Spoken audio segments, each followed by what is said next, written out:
Gente querida, alegria do encontro. Estou aqui nesse ativismo delicado por uma estética da vida viva. Para quê?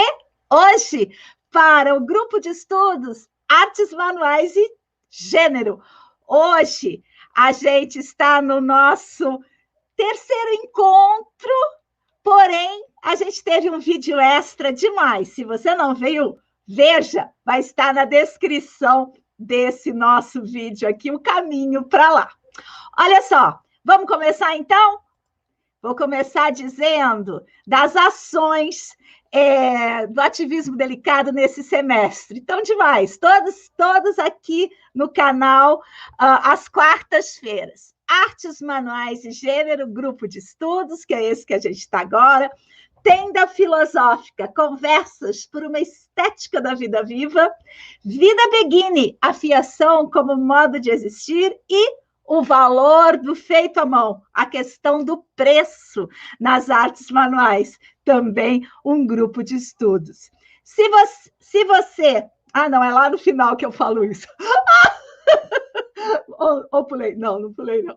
Então, vamos lá. O mote para tudo isso que a gente está fazendo é a matéria pesa, é preciso corpo para lidar com o material. Isso dá uma pista que a gente está lidando com essa materialidade, com esse corpo, com os processos de subjetivação, não é? E a ideia inicial, desde 2018, que eu venho com esses 8 campos de estudo, para intensificar, né, os planos de curso das nossas pós-graduações, que são artes manuais para o brincar, artes manuais para terapias, artes manuais para educação, que já vai estar com as inscrições abertas para o processo seletivo, agora mesmo em maio.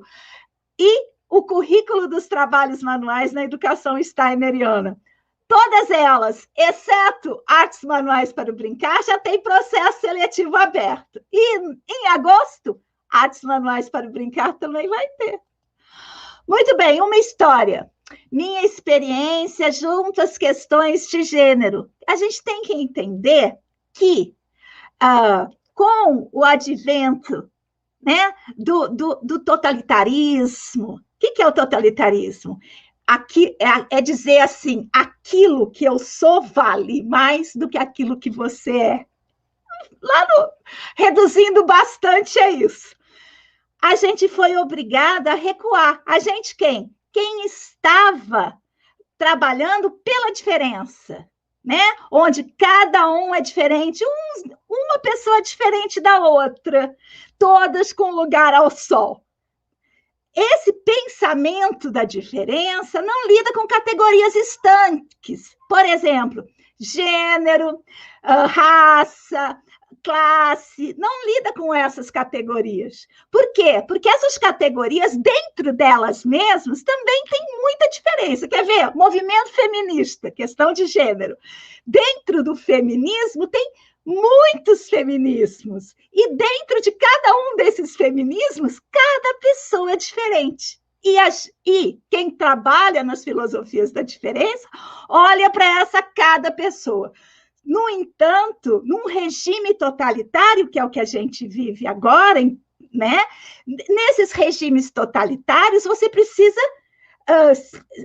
fortalecer o quê? A sua identidade, porque senão esses regimes falam o modelo que eu adoto, seja ele qual for, de que regime for, é o que tem que ser para toda a gente.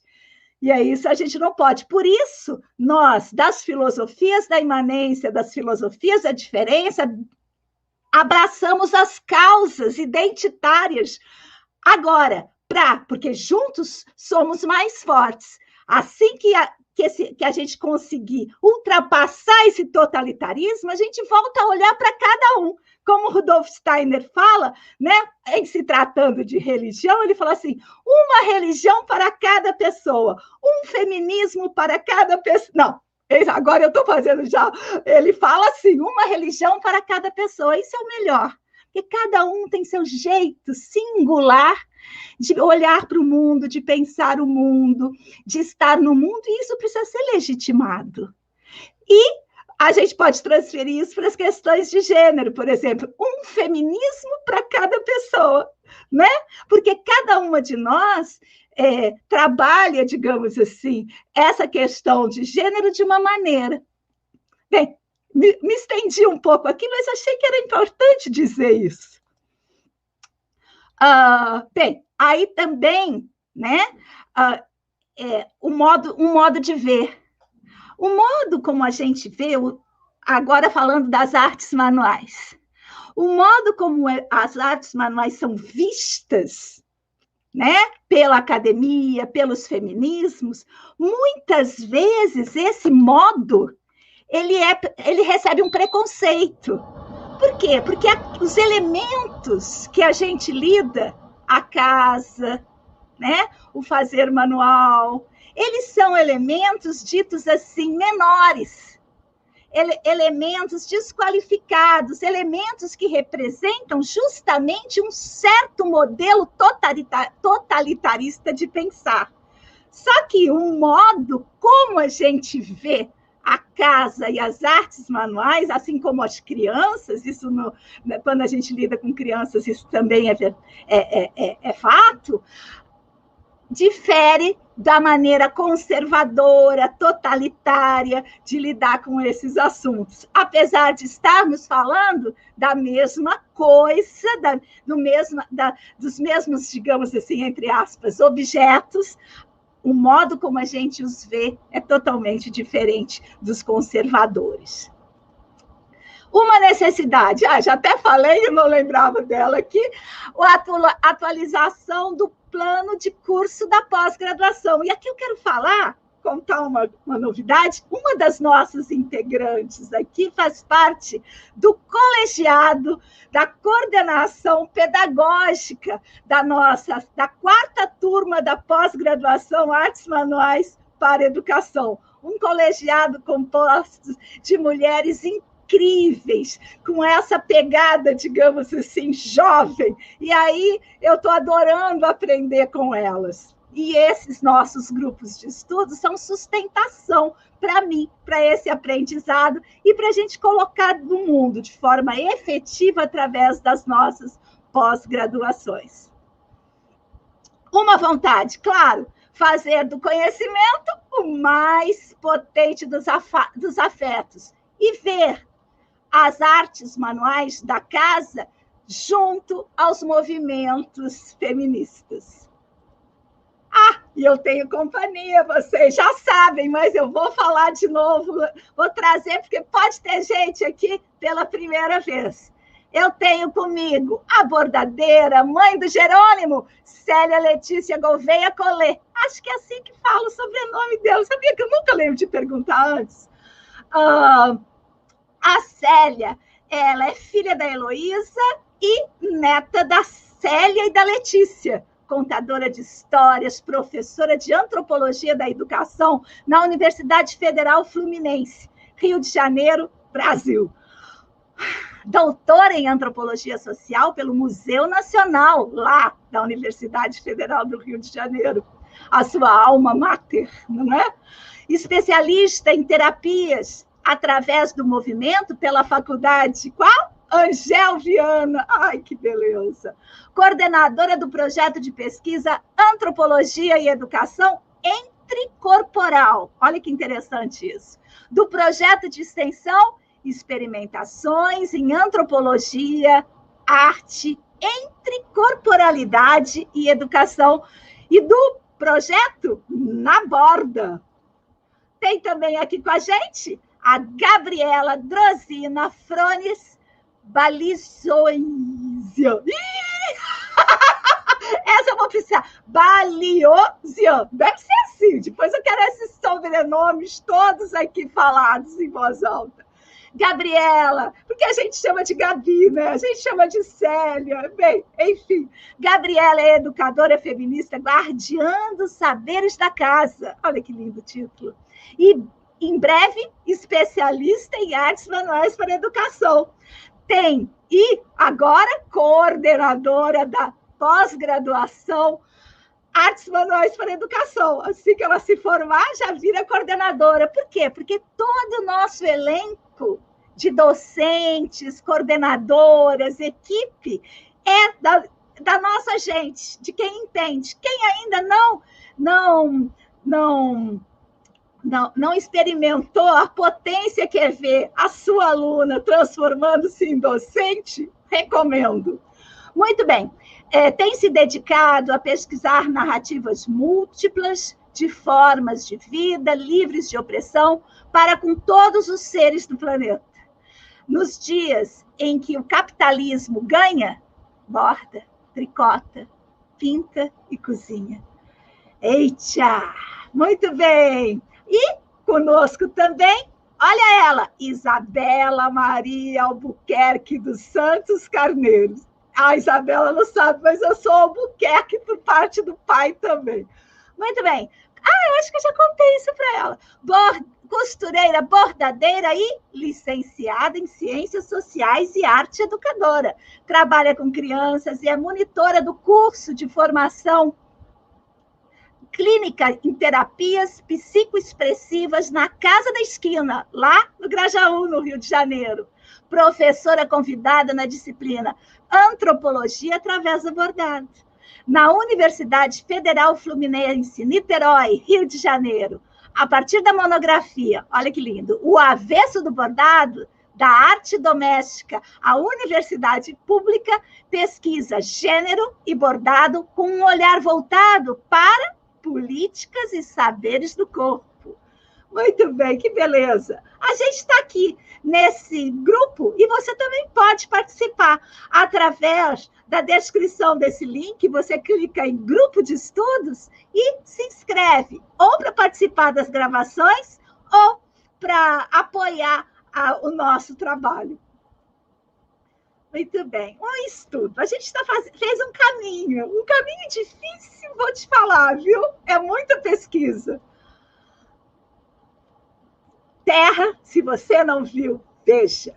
Tem 2 vídeos sobre a Terra que, valem muito a pena. Já estão desdobrados. Esse vídeo da Terra foi parar na pós-graduação, Currículo dos Trabalhos Manuais na Educação Steineriana. Foi parar na pós-graduação, Artes Manuais para Terapias. Por quê? Porque a descoberta da Terra, né? Como fundadora da nossa prática, é um acontecimento magnífico. Vai lá, vê aqui, está aqui na descrição do vídeo o caminho para você assistir esse encontro. E hoje, a gente vai falar de necessidade, depois materialidade, casa, corpo e tempo. Que trajetória, hein? Muito bem. E agora, necessidade.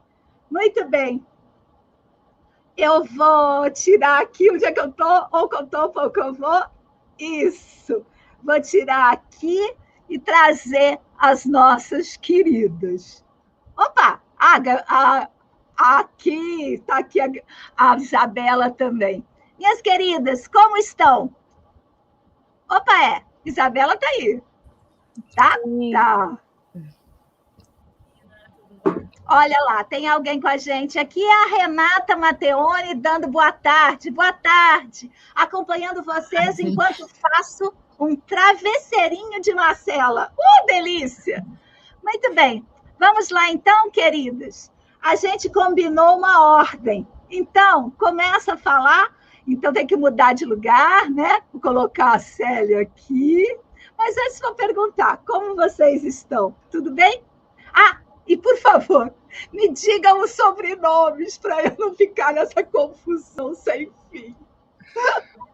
A minha família se chama, enfim, Célia Colé. É um E meio aberto, porque tem o T Colé. depois. Mas tipo, nem sei se é. Colé do balé. Né? Exatamente. Legal, Colé. Não esqueça mais, Colé do balé. Muito bem. Gabriela, como que é? O último nome. Baliosian. Isso é armênio? É armênio. Eu aprendi que esse final, que esse sufixo, digamos assim, é significativo Os armênios, muito bem. E Menina, vocês... a Isabela travou. Isabela travou? Eu estou falando com ela no WhatsApp e ela está tentando sair e entrar de novo, tá? Tá bom, então vou tirar ela daqui um pouquinho, para ela se organizar. Enquanto isso, acho que a gente pode já começar a escutar a Célia. O que você acha? Vamos falar da necessidade? Vamos. Então, vou tirar meu som. Fica à vontade, Célia. Tá bom. É muito interessante essa metodologia que a gente está seguindo, né? De se colocar um desafio. Eu estou gostando bastante e tive muitas experiências, né? Que eu mostrei, fiz a cerca para a vaca não comer minha couve, né? Tricotando ali um fio na cerca, né? Ligando com necessidade. Fui passando por várias. E no início fica tudo muito confuso, mas depois eu acabei trilhando um caminho. Depois eu vou passar para vocês os textos, né, que me auxiliaram nesse caminho, principalmente da Joana Overing e da Elsa Lagru, duas antropólogas, etnólogas, né, que trabalham com povos indígenas, que eu continuo, né, não tratando dos povos indígenas, mas trazendo eles para nos ajudarem a nos pensar, né? Ver colocando em relação, né? Como é que a gente consegue se estranhar, porque senão a gente fica nós com nós mesmos, e aí a coisa fica rodando e o pensamento não avança. Então, eu vou falar do que eu acabei chamando de concepção androcêntrica da arte. Né? Que seria essa, né, androcêntrica no sentido de que, conectando essa ideia de arte que a gente tem, como arte, né, com A maiúsculo, conectando isso com esse homem também, né, com o homem no centro da vida. Então, eu chamei isso de concepção androcêntrica da arte, eu pensei em 4 oposições que fariam parte dessa concepção androcêntrica da arte, e aí já tratando a questão de gênero e necessidade em relação, né, às artes manuais, às artes em geral. Né? A primeira oposição é a oposição entre extraordinário e cotidiano. Né? A Elsa vai dizer que é não é um estudo que eu domino muito, mas que o filósofo Kant ele trouxe essa ideia, né, da arte como esse lugar do extraordinário. E aí e que tudo que for o cotidiano está fora da arte. Né? Então, aí quando a arte ela é alçada a uma coisa superior, fora da vida, né? Essa ideia. Então, eu conecto essa ideia de extraordinário versus cotidiano com a ideia de que, que o fazer masculino, que não necessariamente é feito por homens, né? Porque a gente, como mulher, também pode ter um fazer masculino. Né? O fazer masculino, enfim, estou colocando isso em geral, a gente pode colocar várias questões, mas o que eu estou chamando assim, né?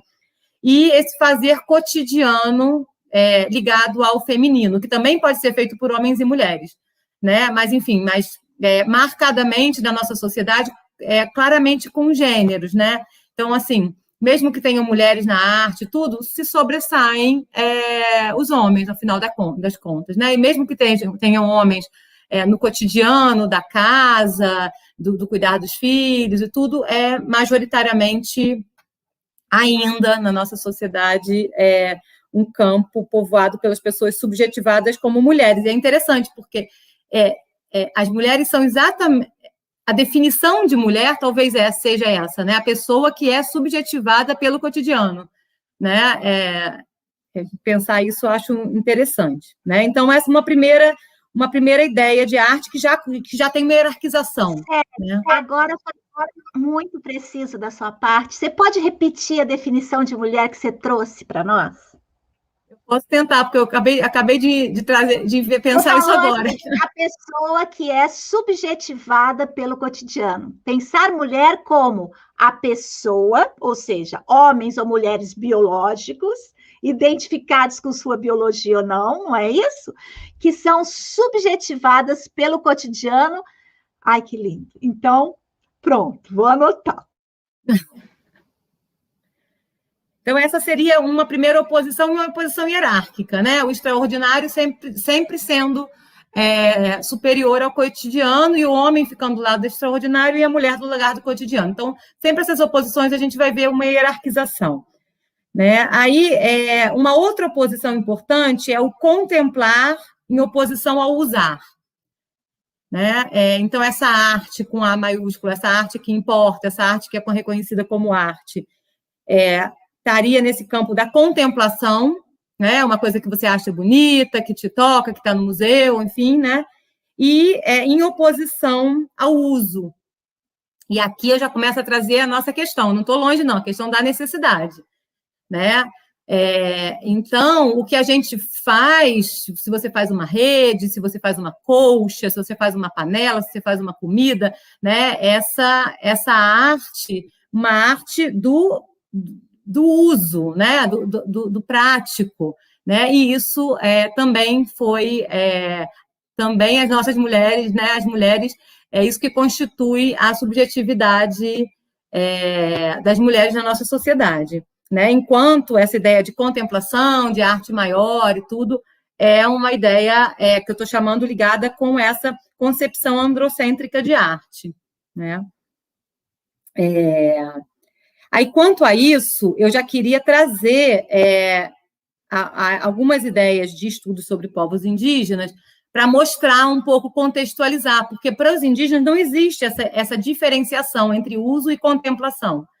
Então, por exemplo, tudo que a estética, ela age, né? Então, por exemplo, se você tem uma rede, essa rede tem um desenho, esse desenho, ele tem uma agência, né? Uma rede sem desenho é diferente de uma rede com desenho. Então, a estética, a pintura, o desenho que se tece, né? Uma panela com desenho, é uma pessoa, né? Tem subjetividade, é um sujeito, né? Voltando a uma questão que a gente tratou lá no nosso último encontro, né? Então, a estética, ela está muito ligada com a ideia de sujeito, né? Quem tem desenho é um sujeito. Então, eu estou trazendo isso para a gente ver que não essa oposição entre contemplar e usar, né, entre estética e funcionamento, é também uma construção moderna, né? Não tem muitos povos porque você fala assim, então tá bom, então é uma coisa bonita, não serve para nada. Não, mas por que a gente fica nessa oposição? Para muitos povos, exatamente a beleza ou o desenho, a arte, que a gente está chamando de arte, né? Porque talvez não tenha esse conceito. É alguma coisa que age, que dá a característica de sujeito ao que a gente chama de objeto, né? Então, essa seria uma outra oposição, né? Esse contemplar em oposição ao usar, né? Que aí entra a nossa questão da necessidade, né? O que é o necessário, né? Cantar é necessário, desenhar é necessário, enfim, né? Porque a gente fica assim, não, isso não é necessário, então vamos jogar isso para lá, porque isso não tem, é uma coisa a mais, né? Mas para muitos povos não, tem uma função, tem uma ação, né? Então é necessário nesse sentido, né? Uma outra oposição é a oposição que está ligada com a primeira, mas que eu queria desmembrar um pouquinho, que é a de público em oposição à casa, né? Então, os homens sempre ligados a essa subjetivação mesmo, como o sujeito público, e a mulher como esse sujeito doméstico, né? E o doméstico é o lugar exatamente desses objetos da necessidade, né? Em oposição a uma arte pública que está em museu, que está em espaço público, né? Até mesmo nas ruas, mas assim, uma arte pública, né? Em oposição a isso que nem se chama de arte, enfim, né? Que aí é um debate longo, né? O nome vai virando outras coisas também, né? O nome também, os conceitos vão se modificando, de repente a gente até eles nem servem mais também, né? Em oposição àquilo que se faz na casa, a produção, a criação, a transformação do que se faz na casa não é colocado, que está ligado à necessidade, né? Tudo que é ligado à necessidade é diminuído frente àquilo que é o público, que é o que vai realmente importar, né? E, finalmente, eu queria chamar a atenção para uma outra oposição, né? Que é a ideia de indivíduo, né? E em oposição às mulheres que estão ligadas a um coletivo, né? Então, essa ideia de indivíduo, que é muito, muito ligada a esse androcentrismo também, né? Essa ideia do homem ligado a ser central na nossa sociedade, que é baseado nessa ideia de individualismo, né? Então, você tem, que eu vou puxar aqui, a figura do autor. Então, nessa arte maior, essa arte, enfim, né?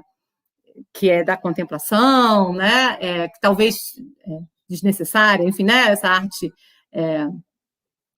chamada de arte, né? Você tem um autor, você tem um indivíduo, né? E muitas vezes o que a gente... E você tem uma autoria no sentido assim, você está até inventando alguma coisa, você não está repetindo, né? Você está...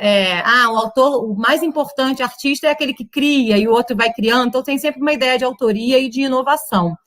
Quando o trabalho doméstico, né, que a gente pode chamar assim, esse trabalho da necessidade, muitas vezes é um trabalho coletivo, então você não tem uma autoria, né? Por exemplo, quem inventou determinado tipo, quem inventou determinado tipo de comida, né? Ou quem inventou determinado tipo de ponto de bordado, ou determinada forma de fazer uma colcha, né? A gente sai dessa ideia da autoria, né? Então, é uma autoria coletiva, né? Que tem muito a ver com o feminino também, né? Esse feminino coletivo.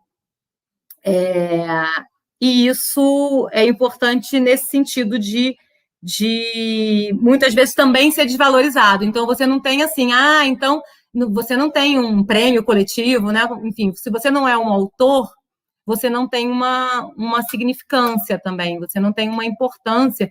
E a nossa sociedade, né, só para concluir, tem uma ideia de que a inovação, você está sempre inventando, né? É isso que é o mais importante, né? Que dá uma ideia de movimento, de repente uma ideia até meio fantasiosa, né? E quando a gente muitas vezes está na casa, a gente faz muitas artes manuais parecem repetitivas, né? Parece que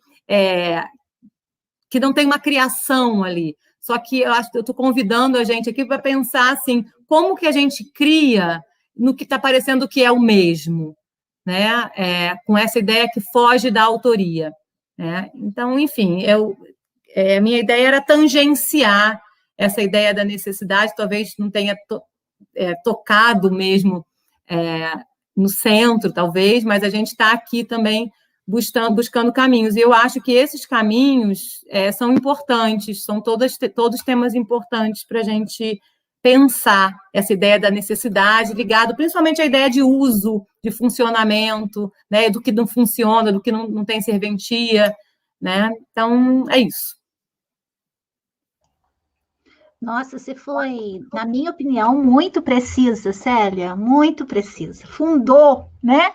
Deu o chão da questão toda, mapeou a questão por diversos lados. Muito bem, nossa, muito precisa mesmo.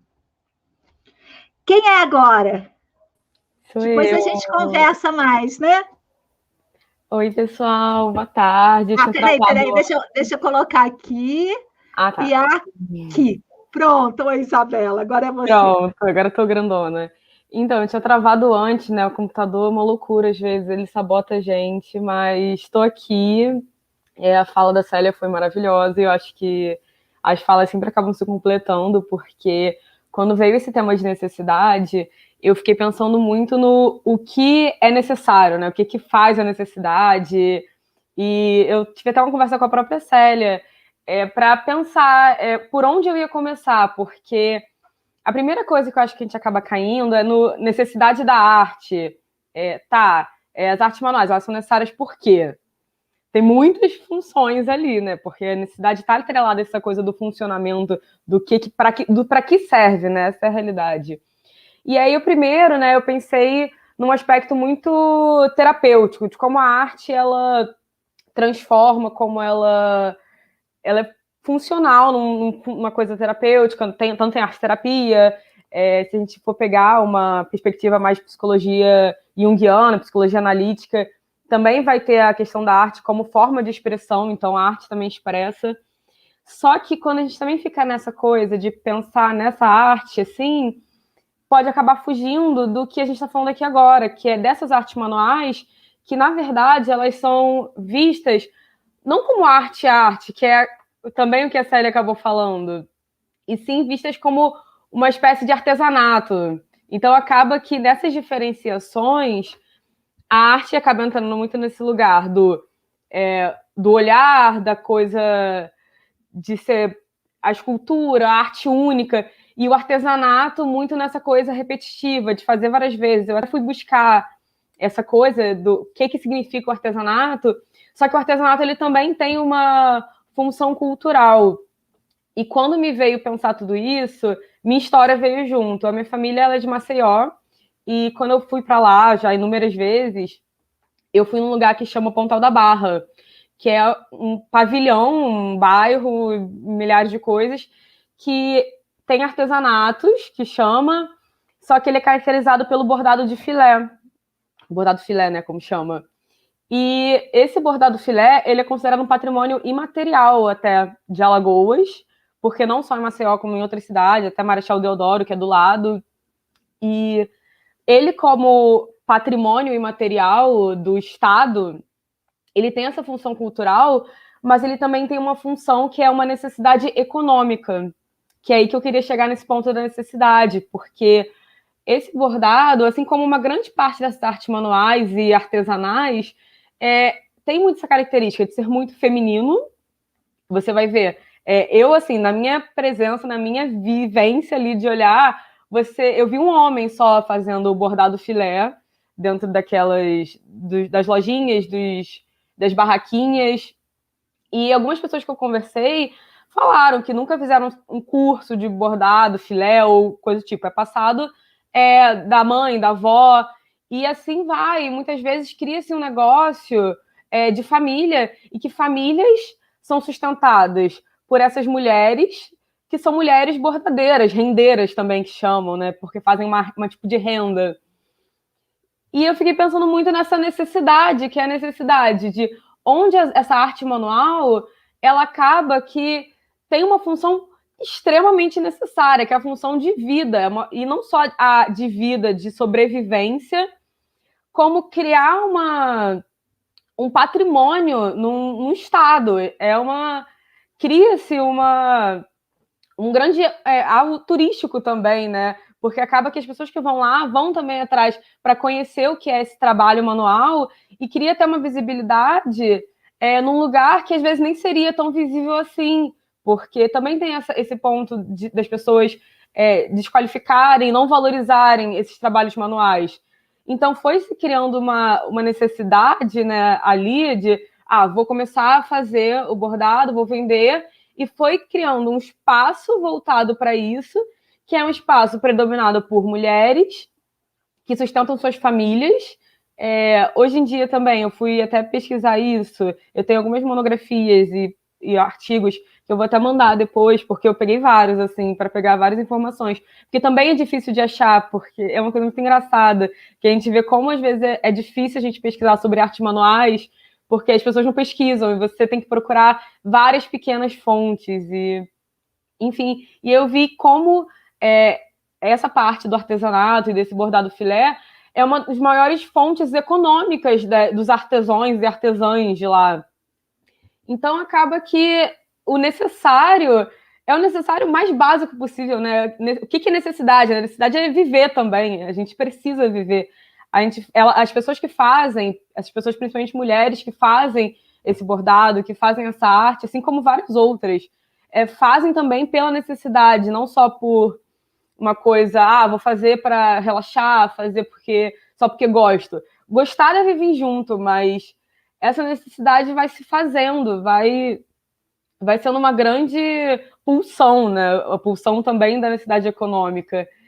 Então, eu achei muito interessante a gente pensar nesse sentido, porque eu estou usando o exemplo do bordado filé de Alagoas, mas isso também se aplica a várias outras artes manuais, tipo de costura, tricô, o crochê. O que faz mais necessário se a gente não pensar nesse sistema que estamos, né? O sistema capitalista faz com que a gente tenha que vender também essa mão de obra e que essas artes manuais elas tomem essa função na nossa vida, de tomar esse lugar de eu mesma eu costuro, como eu já falei no início, eu fui costureira por um tempo, porque era uma parte da minha fonte de renda.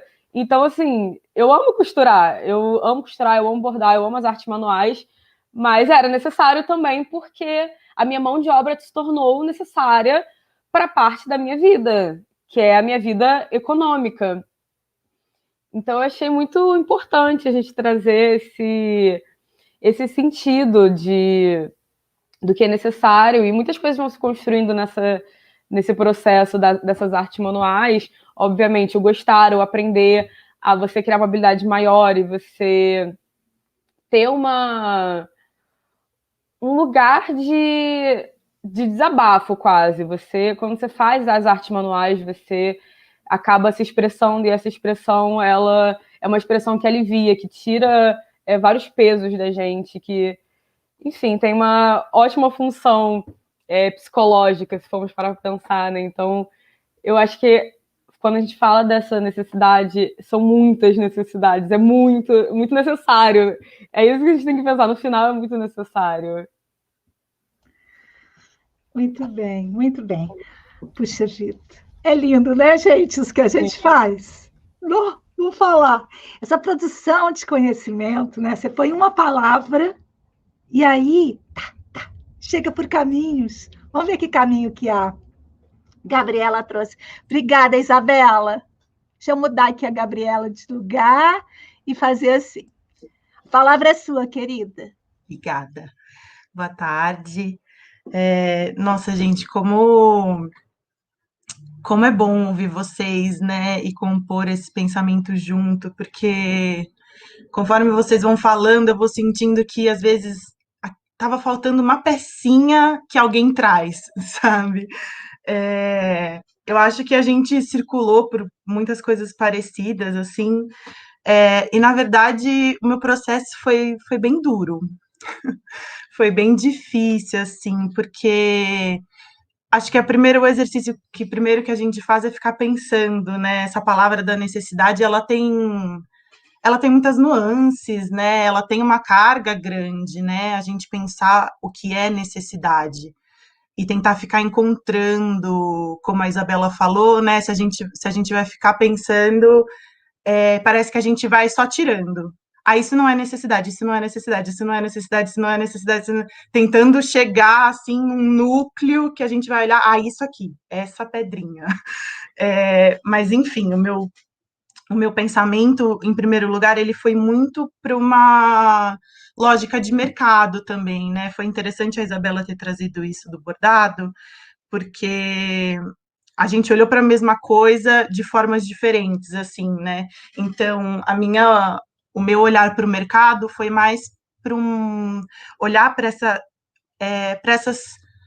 essa constante criação de necessidades, né? Então, a gente vive numa lógica em que a gente está sempre num estado de insatisfação, porque sempre tem uma necessidade nova a ser cumprida, a ser conquistada, a ser comprada, né? Então a gente sempre vive nessa insatisfação, nessa infelicidade, porque, né, pessoas felizes não competem. Bom, acho que esse incômodo veio um pouco para todo mundo, na verdade, dessa palavra necessidade. Eu fiquei com vontade de outra palavra, porque a gente fica querendo separar necessidade real, necessidade verdadeira, mas enfim. Aí eu comecei a pensar um pouco sobre as crianças, né? Eu até trouxe um pouco no nosso grupo. A Nina comentou, né, que também as crianças, a gente olhar para as crianças, quanto menor a criança, mais acho que a gente consegue chegar próximo ao conceito dessa necessidade, que é pelo menos o conceito que eu estava buscando. Mas aí o meu caminho foi duro mais uma vez, e fiquei pensando sobre como, nesse modo de vida, dessa cultura capitalística que a gente tem, que a gente vive, como essas crianças, sendo educadas dentro dessa lógica, a gente vai mostrando para essas crianças que a vida por si só ela não basta, que elas não bastam a si mesmas, porque a gente sempre tem, a gente depende de tudo que está fora, todas as nossas necessidades a gente tem que comprar, né? Vem tudo de uma prateleira, a gente não tem essa autossuficiência. E aí, pensando nessa autossuficiência, na verdade, o ser humano ele não é autossuficiente, mas aí eu não pude deixar de pensar na natureza, na terra, no nosso último encontro, que é esse trabalho com a terra, ele traz um pouco ele mostra um pouco para a gente que o mundo está vivo, né? Que a gente pode trocar com ele. Então a gente depende da natureza e não do mercado. E aí eu fiz um caminho bem legal, assim, que eu voltei lá para o meu TCC da faculdade, em que eu estava tentando na faculdade de pedagogia, que eu fui procurar um pouco sobre a importância da natureza no desenvolvimento da criança. E aí eu voltei nesse livro, que eu usei bastante na época, depois eu deixo lá para vocês, que chama A Última Criança na Natureza, do Richard Louv. O Richard Louv é um jornalista, na verdade, e ele começou a fazer essa pesquisa, ele reuniu, na verdade, muita coisa, uma compilação enorme de diversos estudos, de diversas entrevistas que ele faz com as pessoas, tentando entender, ele é dos Estados Unidos, tentando entender como esse desaparecimento da natureza, que ele relata conversando com pessoas que viram realmente a cidade se transformando, se tornando cidade e a natureza saindo desse espaço. E isso nas entrevistas mais informais, assim, né, contando das infâncias e como essas pessoas sentem a diferença que era ter uma infância dentro da natureza e hoje em dia as infâncias que a gente tem dentro dos centros urbanos, né? Mas além disso tem diversas pesquisas, também é bem interessante esse livro. E eu fiquei, acho que a questão da necessidade, para mim, ela me trouxe mais uma vez para a natureza, que é o caminho que eu sempre dou volta, volto nela. E aí eu fiquei pensando também como as artes manuais, da forma como a gente propõe aqui, que sejam as artes manuais, elas fazem esse mesmo movimento de tirar desse lugar de apenas de utilitarismo, assim, né, de colocar na vida, e aí pensando nas crianças, como a Nina já disse muitas vezes, dessa função das artes manuais, de mostrarem que o mundo está aqui para ser criado, para ser composto, para ser mudado, para a gente ter esse poder, que a gente tem esse poder de transformar e de criar o mundo, né, com as nossas mãos. Acho que foi isso que eu tenho para trazer. Puxa vida. Muito bem. Olha só, já estamos com 43 minutos. Então, eu proponho a seguinte organização. Vou falar agora o que eu achei, aí a gente faz um intervalinho, né? E volta para os comentários. E aí, eu vou colocar no ar a conversa inteira e a conversa em duas partes, para a gente poder também estar nesse lugar com mais, para a gente elaborar mais, porque o assunto é muito aprofundado, não dá para a gente fazer em uma hora só, não dá. A gente já chegou a essa conclusão lá no Tenda Filosófica, mas ficou muito longo. Então, quando foi para o ar, as pessoas iam saindo, assim, depois de uma hora. Mas, então, vou fazer 2 blocos, tá bem? Então, fiquem aí, não saiam.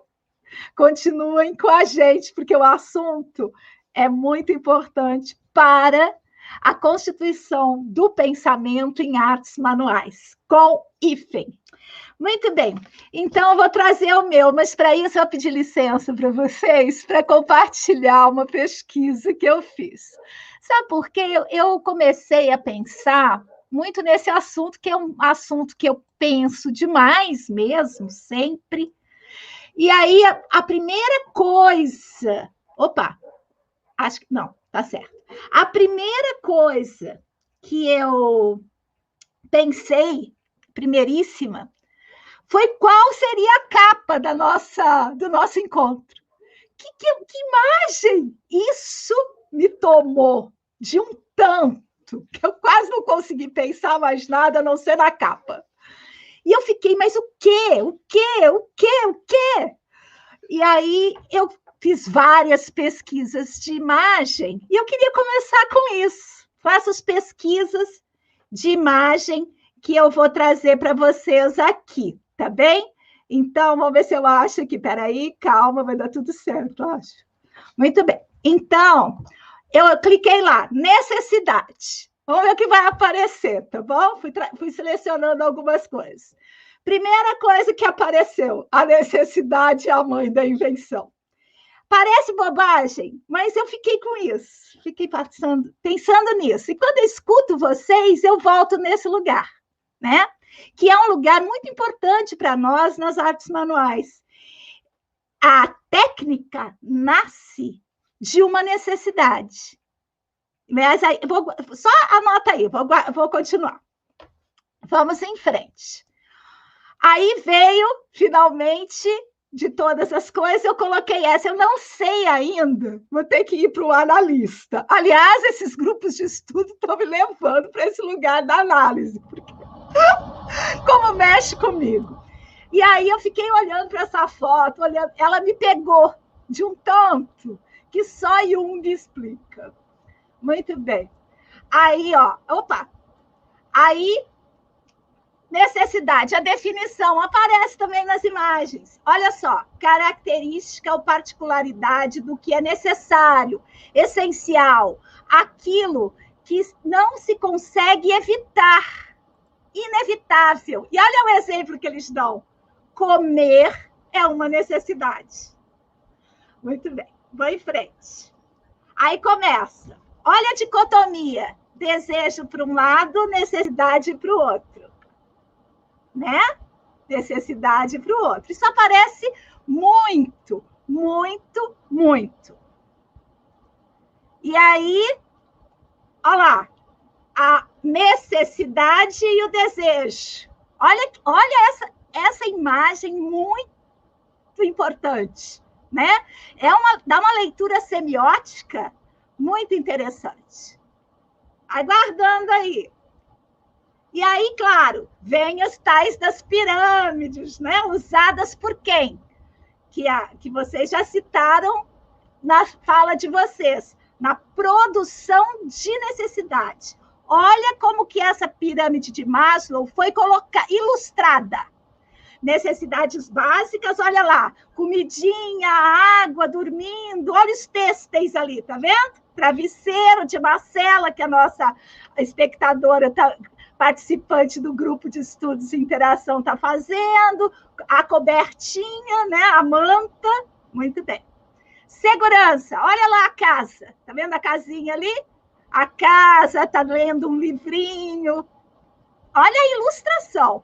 Sociais, aí já começa, ó, abraços, autoestima, olha lá a autoestima beijando a própria imagem no espelho. E olha a autorrealização. Um troféu e o dinheiro, um em cada mão.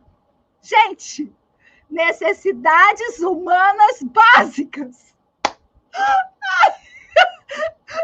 Honestamente, caí no chão.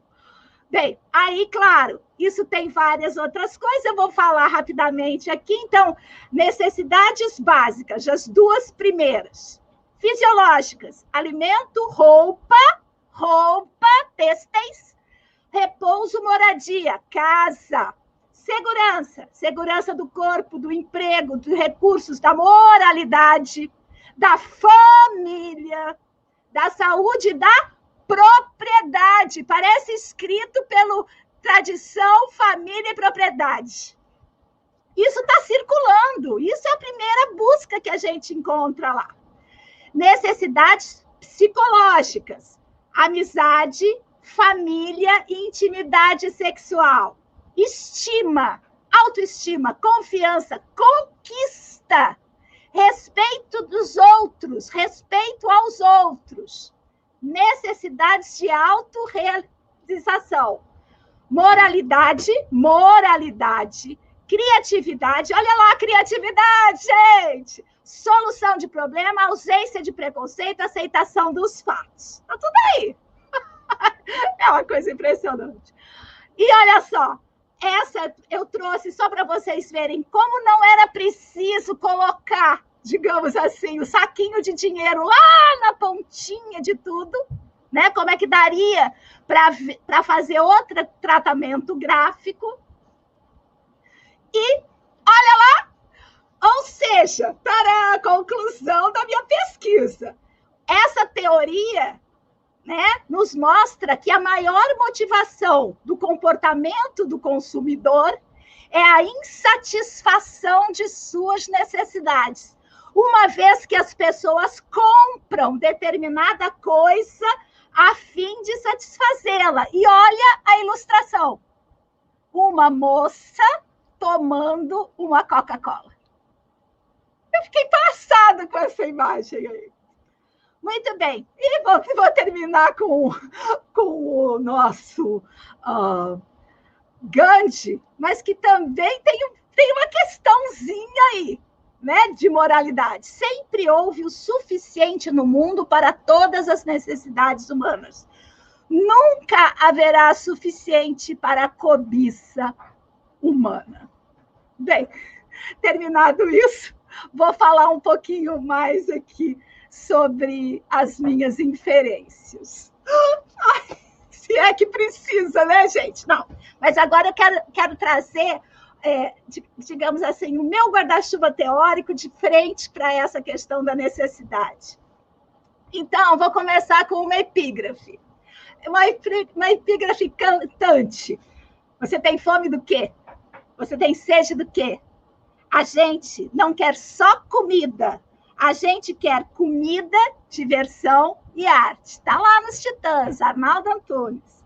Uma primeira necessidade que eu reparei. Definir de qual necessidade se está falando. Acho que precisamos de vários programas para isso. Mas agora que a gente está aqui, que eu já escutei vocês, já não acho assim, não. Acho que a gente catou a coisa. Muito bem. Um estribilho. Desejo, necessidade, vontade. Necessidade, desejo. Necessidade, vontade. Necessidade. Muito bem. Então, eu vou agora... Eu fiz assim, eu fui nas imagens, depois eu fui nos autores. Não tantos como eu gostaria, mas eu fui também. E aí, eu vi a necessidade sendo massacrada por todos os autores que eu consultei, até os mais fofos. Por exemplo, quer ver um fofinho que maltrata a necessidade, que constrói toda a sua utopia para a ultrapassagem da necessidade? Então, toda a utopia, né, de Marx é para a libertação do trabalho e da necessidade. Então, pegando essa que falou a Célia, dessa visão, né, do masculino, a gente vê perfeitamente toda uma sociedade, toda a sociedade ocidental construída nessa dinâmica. Não importa por onde, se você vai pelo capitalismo, se você vai por onde, não importa. Toda essa estrutura social ocidental é uma estrutura que eu chamei de aristocrática. Qual é a posição da aristocracia? Ela quer ser servida. Para isso, ela terceiriza tudo, desde construir escravos, né? Instalar toda essa questão da escravatura em todos os níveis sociais, até hoje com os nossos iFood, iTudo e não sei o quê. Então, é uma estrutura que quer desresponsabilizar o ser de si mesmo. É uma estrutura que quer que o ser não seja apequenado, entre grandes aspas, pela necessidade de viver. Então, essa dicotomia desse estilo de pensamento da nobreza, portanto, da estrutura de poder que a gente tem instalado na sociedade, seja esse poder consanguíneo através das realezas e tal, ou do faraó, não importa. Seja esse poder econômico, né, que hoje se instala tão fortemente nesse necroliberalismo que a gente vive. Bem, então, eu fui buscar um lugar. Que lugar que eu estou, né? Na questão filosófica. E aí, esse lugar que eu estou é da antroposofia, e essa antroposofia, né, além das filosofias da diferença, essa antroposofia traz uma vocação que Rudolf Steiner percebeu na obra de Goethe de ultrapassagem de uma dicotomia. É engraçado como a Célia trouxe todo o desenho dessas dicotomias, né, que ela colocou ali nos seus pares binários, e como que na antroposofia o autor, o sistematizador dessa antroposofia, quer justamente essa ultrapassagem. E aí, ele olhando a obra de Goethe, ele percebeu que ali tinha um lugar de ultrapassar essa dicotomia, né? Natureza, civilização, cidade, campo, casa, polis, né? Todas essas dicotomias. E aí, eu vou trazer essa vontade e essa observação de Goethe, quando ele traz no seu conceito de estética, de arte, uma vontade de que o necessário e aquelas outras instâncias clássicas da arte, não é? Sublime, elevado, estejam grudadinhos. E que isso se faça rente no solo da natureza. Então, aí volta aquela minha imagem. É dessa natureza que o fluxo da necessidade vem, e a Gabriela trouxe isso na voz dela, eu achei demais. E a partir daí, dessa natureza, né, você supre suas necessidades e, ao fazê-lo, artista.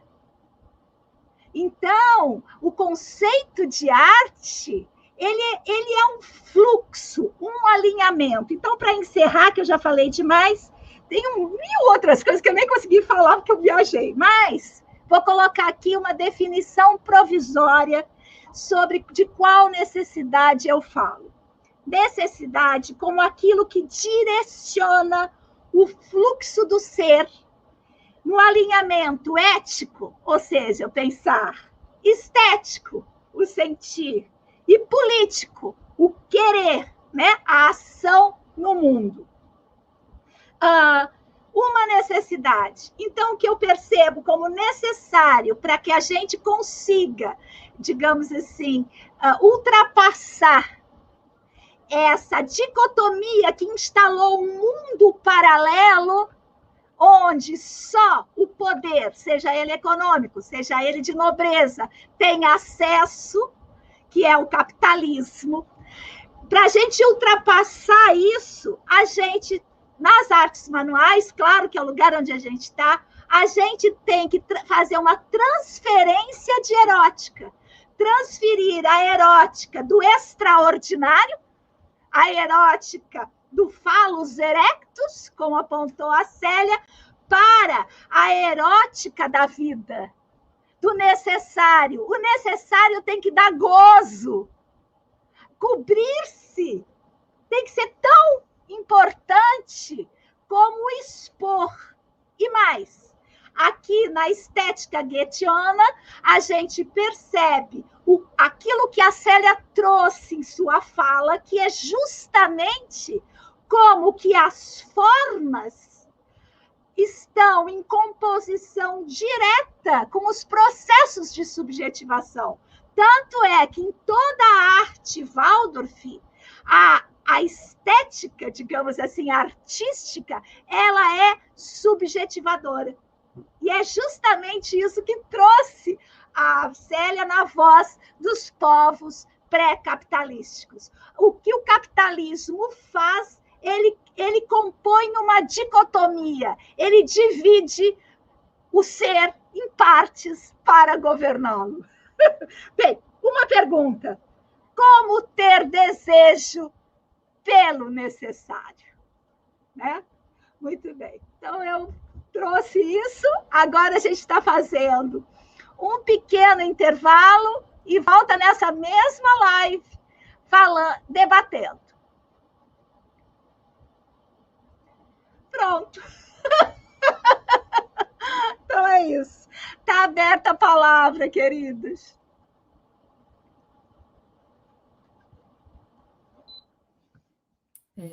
Vou falar, né? Recomeçar a rodada aqui. Muito bom, assim, muito bom. É incrível esse pensar junto, né? Que remete a essa ideia, né? De não ter autoria, né? Da gente poder compartilhar essa tecelagem junto, sem ter... A gente está criando, a gente está fazendo uma arte aqui nesse sentido mais geral, assim, e não tem autoria. E como que isso... como isso dá satisfação e criação, né? Do que ficar pensando internamente, né? Esse pensamento exteriorizado, né? Isso também estou achando muito interessante dessa proposição que a Nina está trazendo aí para a gente nesse grupo de estudos. Eu queria falar duas coisas, na verdade são três, assim, vou tentar falar bem rapidinha, né? Até já nas duas primeiras apontando alguma bibliografia. Quando a Isabela fala daquilo que não é... Da necessidade de expressão, né, de expressar, eu lembro da Audre Lorde, né, Isabela, que a Isabela até usou na monografia dela, né, que a Audre Lorde vai falar muito do silenciamento da mulher, do silenciamento da mulher negra, né, ela vai colocar isso como uma condição até de adoecimento, né, e quando ela começa a escrever, no caso a arte dela é escrever, né, ela está fazendo, ela está nessa linha que a Nina está falando da política, né, fazer arte é fazer política, né? Você se expressar, não silenciar, né? Não ficar, claro que tem um silêncio, né? Não estou falando, claro que também tem um outro lado das artes manuais que é o exercício do silêncio, né? Mas não estou falando do silêncio, estou falando do silenciamento, que é uma opressão, né? Você não pode se expressar, né? Então, eu queria falar um pouco disso, que eu achei muito interessante a Isabela trazer isso. Outra que eu queria falar toda essa discussão que a gente está trazendo me lembra de um antropólogo que até faleceu recentemente, que ele chama Marshall Salins. Ele escreve, não sei se a Isabela leu na faculdade, chama A Primeira Sociedade da Afluência. Resumidamente, nesse texto dele, ele vai dizer que a gente costuma olhar para os povos não capitalistas, né? Enfim, os povos que a gente chama de primitivos, como povos da necessidade, né? Falar, eles são um povo da subsistência, da necessidade, e o Marshall Salins vai dizer, não, nós é que somos da sociedade da necessidade, né? E isso está ligado com o que a Gabriela trouxe, né? Por que nós somos o povo da necessidade? Porque a gente cria necessidade. Necessidade não tem a ver, aí a gente já vou colocar um pouquinho mais de pimenta aqui na nossa conversa, né? a necessidade não é um conceito absoluto, né? A necessidade não é que a gente tem, como aparece naqueles gráficos, né, que a Nina colocou para a gente, das pirâmides e tudo.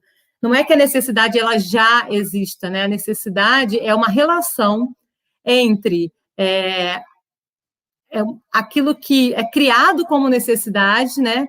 E como é que você vai atender aquilo. Então, não existe uma necessidade básica nesse sentido, né? Porque a necessidade, por exemplo, na nossa sociedade, a gente tem muitas necessidades, porque ela é uma sociedade, nós somos a sociedade da não abundância, porque a gente nunca chega a atingir a gente nunca sacia a nossa necessidade, né? Como povos de sociedades não capitalistas, né? Porque uma razões óbvias, porque o capitalismo é que faz isso, né? Que ele vive dessa criação de necessidade,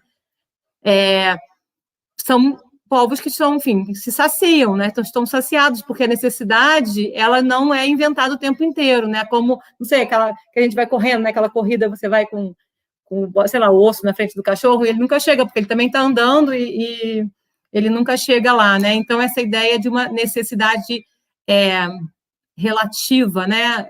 Não como um valor em si, como é colocado naquelas pirâmides, né? E queria falar mais uma coisa, que aí já voltando até mesmo no que eu falei, e revendo um pouco o que eu falei, não é que essa arte contemplativa, oficial, não tenha necessidade.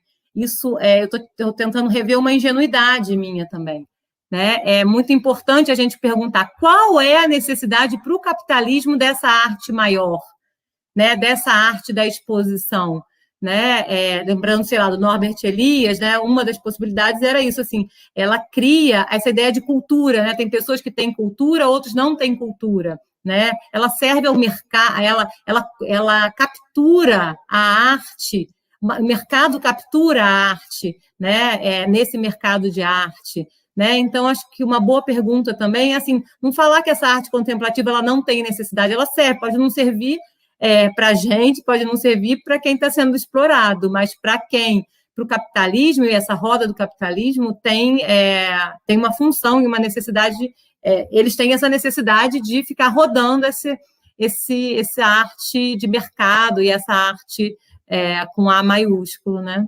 Enfim, queria trazer esses pontos a mais para a gente. Muito bem. Eu fiquei pensando nessa batida que você deu na necessidade, né? Como ela colabora também para desqualificar a necessidade. Então, eu não sei se eu mudaria o nome, como sugeriu a Gabriela, se eu mudaria o nome da necessidade. Eu acho que eu mudaria o procedimento capitalístico de criar falsas necessidades de nome, né? Por quê? Porque senão a gente vai de novo bater onde todo mundo bateu, historicamente, desde os gregos, na necessidade de vida, porque eu acho que a abundância é estar em total sintonia com as necessidades, né? Sejam elas artísticas, sejam elas fisiológicas, né? Mas, de toda maneira, eu acho que tem um lugar aí que é a instalação da falta, né? Que é explorada pelo capitalismo. E entra um componente que os povos que você citou não têm, Célia, que pode até ter, claro, né? A gente viu naquela nossa conversa da questão da cobiça. Que cobiça é essa? A exploração da cobiça. A falta se dá na cobiça e não na abundância. Então, tem um lugar aí muito próximo à psicologia também, né? Para a gente olhar como que a gente instala essa falta como um motor para oferecer coisas para suprir essa falta. E como que a gente vai, na antroposofia a gente chama de arimânico. Como que esse motor arimânico, ele não tem parada. Ele vai sempre, sempre, sempre, sempre. Então você satisfaz uma coisa, aparece outra, satisfaz. Só que ela não é guiada por uma ética, digamos assim, né? Uma ética, ela é sempre guiada pelo fora. Então, essa composição desse guiar, essa ética, e pelo social, é o que a gente tem que tentar trazer, digamos assim, para essa questão da necessidade. Não sei se eu me expliquei ou se eu só me confundi. Muito bem, mas eu fui mais ou menos por aí. Tem um lugar de pensamento muito forte rente a essa palavra necessidade, e às vezes a nossa vontade de negá-la, às vezes a nossa vontade de associá-la ao capitalismo de uma forma direta, né? Então, tem um lugar aí para a gente... Mas o que eu queria trazer é a questão do valor, né? Do valor dessa necessidade, dessa transferência de erótica. Como que a gente olha para essas necessidades, né? De uma maneira... não sei como fazer. Aqui, ó.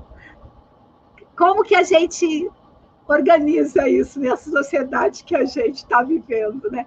Rente às artes manuais. É isso. Não é fazer as artes manuais virarem arte para serem, digamos, valoradas. Mas é como que a gente traz a erótica da repetição, da vida, sabe? Bem, enfim, falem um pouco aí, que eu acho que eu me perdi um pouco.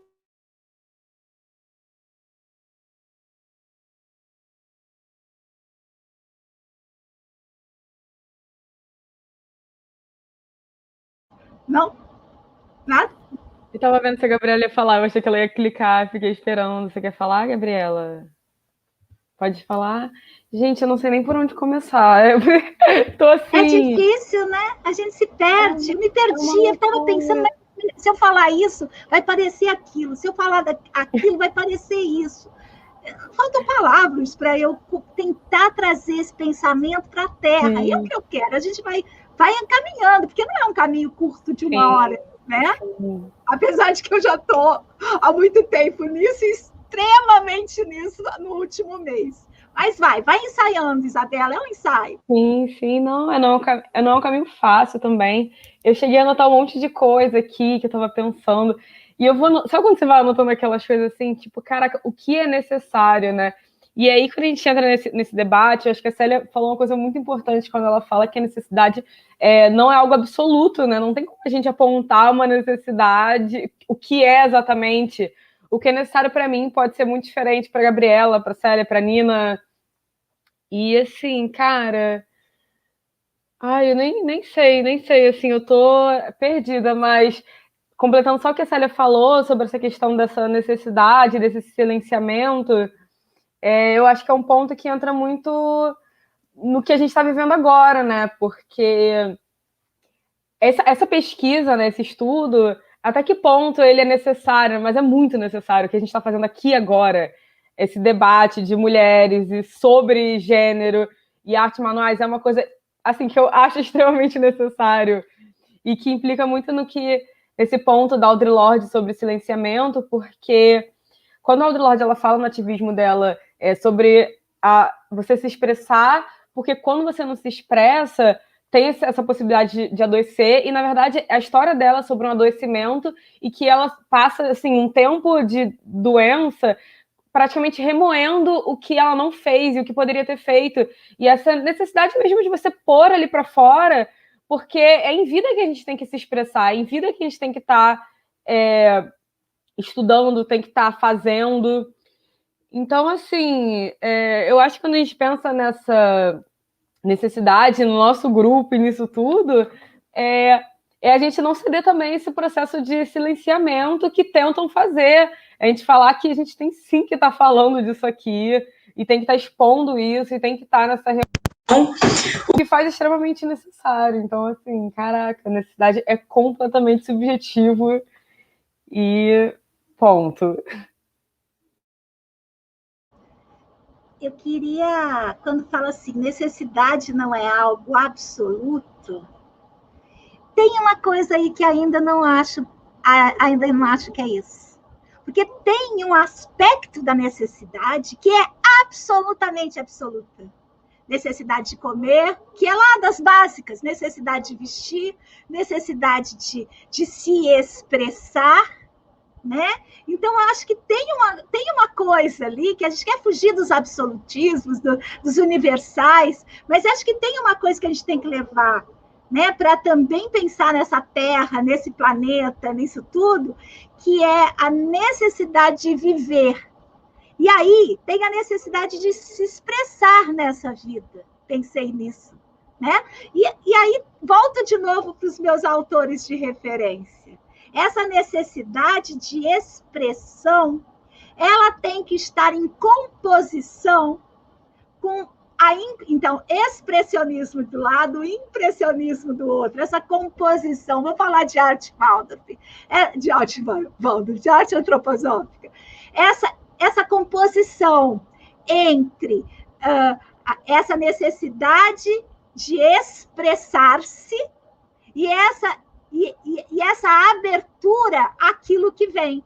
E como que você compõe esses âmbitos? Né? Porque no seu exemplo, por exemplo, Isabela, você falou que ela ficou remoendo por não expressar-se.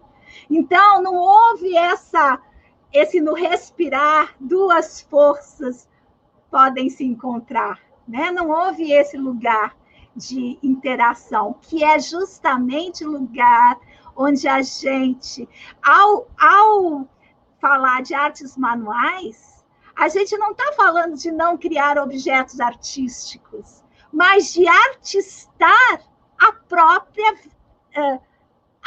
porque a gente está cercada de objetos não artistados que são para suprir necessidades básicas, digamos assim. E a proposta, digamos, romântica de Goethe, né, de um romantismo que é dele, não de outros românticos, é justamente que, ao suprir essas necessidades básicas, sejam elas na pirâmide do Maslow ou não, que deixe de ser uma pirâmide, que seja um combo, que, ao suprir minhas necessidades mais básicas rente à natureza, eu me expresse, eu artiste e eu componha com o social em simultaneidade, nessa complexidade, que é onde a gente habita, lugar do pensamento complexo. Né? Porque senão, de novo, a gente cria dicotomias e pirâmides, sejam essas pirâmides ao contrário, né? Ah, não, então vale mais a necessidade básica do que a necessidade artística expressiva. É essa simultaneidade do viver, artistando-se, expressando-se, em comunhão com o social e com a natureza, que, digamos assim, é a utopia que difere de outras utopias que querem criar, por exemplo, uma indústria para que o ser humano não precise se vincular às suas necessidades, ou um aplicativo para que a hora que ele tiver fome, ele só clique naquele negócio e já venha a comida para satisfazer essa necessidade básica. É uma visão gastronômica, que é justamente que a Célia trouxe aqui, né? A necessidade, se fosse só para comer, a gente tinha inventado uma coisa só. A gastronomia mostra isso muito claramente. Por que a gente tem que fazer tantos pratos tão diferentes, né? Porque a gente é artista nessa, junto a essa coisa que é básica, que é absoluta, que eu preciso comer, né? Enfim, deixa eu passar a palavra. Gente, é muito lindo esse assunto. Eu queria tanto saber falar disso. Bom, gente, desculpa a minha escuridão, o sol se pôs e a minha lâmpada acabou de queimar. Então, eu tô aqui no escurinho. Nossa, me vieram uma infinidade de coisas agora. Eu fui anotando aqui, vou ver o que eu consigo trazer. Eu tô sentindo, acho que todas vocês expressaram isso, que de alguma forma esse pensamento parece que vai escapando, assim. Quando a Célia falou, né, acho que ela usou, que de algum lugar nos chamam de povo da necessidade, né? E eu lembrei do Davi Copenau aqui, ele nos chama de povo da mercadoria. E eu acho muito interessante quando vem esses termos direcionados a nós, assim, né? Que é justamente para a gente, para cutucar, assim, né? Para dar um desconforto e a gente pensar em relação a isso. Só queria apontar. E, nossa, Nina, quando vieram essas imagens da necessidade, essas pirâmides, eu detesto pirâmide, né? Ai, gente, isso é jeito de ver o mundo, né? E aí é engraçado a gente pensar, né, que se a gente está pensando sempre nesse caminho, né, de crescimento e parece que sempre tem alguma coisa além, e eu acho que a Célia também trouxe lá no começo essa dicotomia do individual e do coletivo, e que a gente pode pensar também nessa questão da necessidade que muitas vezes a gente foca na necessidade individual, mas a gente tem uma necessidade como coletivo também, né? A gente tem, então eu acho que colocar essa estrutura piramidal, ela também é uma forma de fazer com que as pessoas pensem só no individual. Então, eu primeiro preciso conquistar isso, agora eu preciso conquistar aquilo, e depois aquilo, e depois aquilo. Então, se a gente nunca supre a nossa necessidade, a gente nunca olha para o lado, a gente nunca fala. E a gente vai achando que é normal que eu estou no terceiro lugar da pirâmide e tem pessoas que nem o primeiro está completo, né? Então, é uma coisa, assim, realmente completamente sem sentido. E aí eu queria falar também um pouco sobre, lembrando de novo da minha pesquisa do TCC, que esse escritor, o Richard Louv, ele tenta trazer a natureza como uma necessidade, porque a gente perdeu a natureza, né? Assim, pensando num contexto geral, mas principalmente ele está olhando para crianças que estão crescendo em grandes centros urbanos, assim, realmente sem nenhum contato com a natureza. E aí ele está tentando olhar para isso, para os danos que isso pode causar, né? E eu também sempre penso muito na alimentação, a Nina trouxe essa questão da comida, né? As nossas necessidades, elas não é só o comer. Se fosse só comer, a gente comia igual tentam vender pra gente, proteína. A gente não come proteína, a gente come feijão, sabe? Ficar tentando separar a comida em aminoácidos, que a gente precisa da vitamina D. Não, a gente precisa comer arroz, precisa comer feijão, precisa comer tudo que a gente tem, que é uma cultura também, né? Se alimentar dessa cultura. E a comida, ela também faz esse caminho desse afastamento da natureza, né? Então, a gente vai criando esses fast foods, essas comidas ultraprocessadas, que também vão se afastando da natureza, e que agora a gente já está vendo, acho que tem um olhar, principalmente científico, em relação a isso, de olhar os danos que isso faz para a gente. E é a mesma coisa a gente olhar esse afastamento da natureza. A gente vai perceber esses danos. Talvez, eu acho que ainda falta olhar muito para isso, mas a gente com certeza vai sentir os danos que isso tem no desenvolvimento de uma criança que brinca no concreto, com brinquedos de plástico, sem vida, num espaço completamente sem vida, né? Chega. Gente, chegamos no fim. Agora também não podemos ultrapassar 1h30. Eu vou trazer aqui uma coisa que eu fiquei pensando, sabe? Escutando a gente. Essa coisa de pirâmide, de absoluto, de não sei o quê, de tal. Fiquei pensando assim, eu acho que a gente precisa mesmo investir numa revolução epistemológica. Porque esse modo como a gente olha e descreve o mundo, ele é todo calcado nisso que a Célia trouxe lá no começo, nessa visão, né, androcêntrica. Então, a gente tem que tem que aprender, porque a linguagem também ela serve a essa visão androcêntrica. Então, é lindo isso que a gente está fazendo. A gente puxa do lado, puxa do outro, e tem que falar. Precisamos de um outro mundo possível. E estamos construindo, não é? Muito bem. Última fala rapidinho assim, para cada uma, para a gente encerrar, e agradecer quem esteve aqui conosco.